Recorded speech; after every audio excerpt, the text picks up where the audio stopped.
Oyan görək səsim sorağım hardadır. Pərviz mənə deyir ki ayağım hardadır. Sonra deyir bax gör qulağım hardadır. Nəşə səni icad eləyən zalim adamdır. Sən il yarım nə cür xidmət eləmsən? Haydi söylə. İl yarım xidmətdə deyiblər ona. Maral, maral, maral, eşqilə düşün maral. Rəşad babamla önlə neyniyirdi? Getdi hər ikisi bir otağa girdi. Otaqdan bax bu cür nə ses gəlirdi. Ayrılıktan yana kaç şarkı varsa hepsini bu akşam çal benim için. Pərviz də özünü belə incidirdi. Öz nənəsi o vaxt Dubaya gedirdi.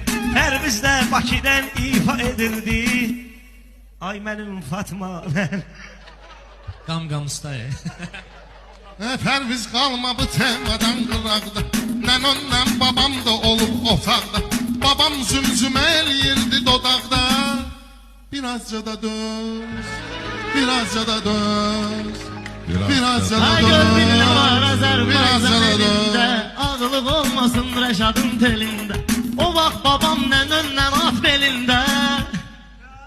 Ma teatine cidniyali, teatine tu.